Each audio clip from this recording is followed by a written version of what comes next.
For supporters of many clubs, it's the dream scenario.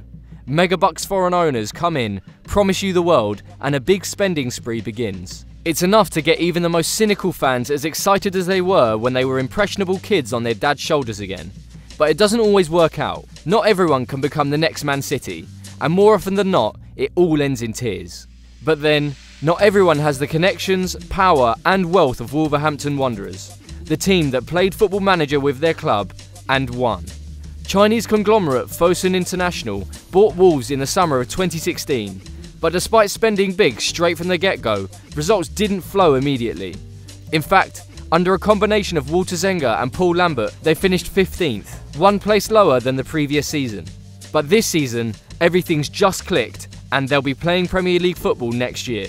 As you might have noticed, Wolves have spent a lot of money over the past couple of years. That's hardly unique though. The riches on offer if you can make it to the Premier League are such that loads of clubs are more than happy to speculate to accumulate. But what's different in Wolves' case is the profile of the players they've signed, which are unlike anything the division has ever seen. And that's down to one man, Jorge Mendes.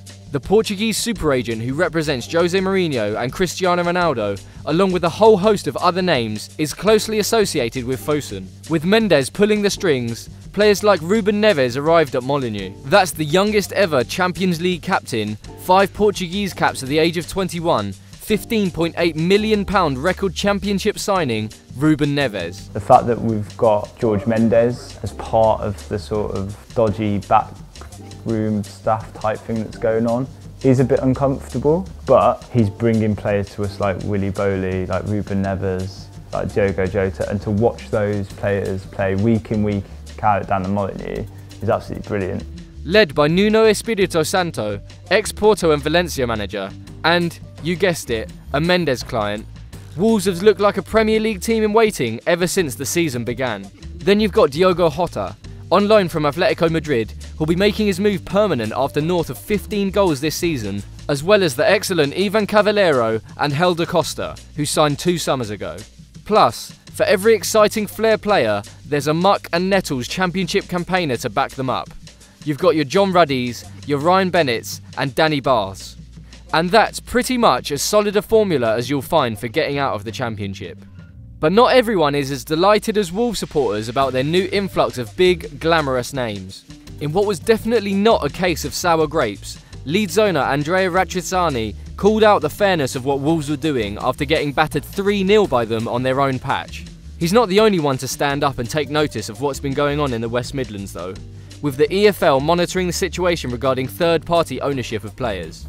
After posting losses of over £23 million for the 2016-17 season, similar figures for this season could see them in breach of financial fair play. But exactly how the EFL might punish them is unclear, especially with Wolves now promoted to the Premier League. And that's the big question now. Just how well can their approach serve them back in the big time, and just how far can their ambitious owners take the club?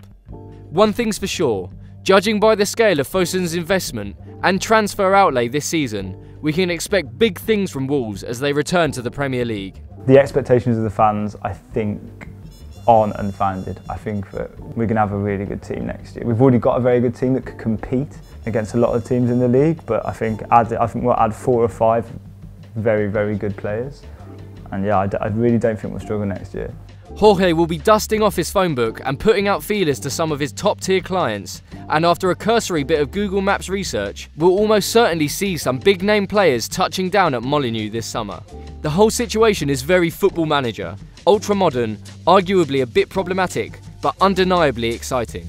And whatever happens, you can bet your bottom euro that Sporting Wolverhampton are going to be one of the most interesting stories in next year's Premier League. I think the Wolves owners, Fosun, are looking at what Leicester have done and thinking, why can't we do what they've done? And I think they're right. I reckon we're better than Leicester right now. I think we'd beat Leicester if we played them today.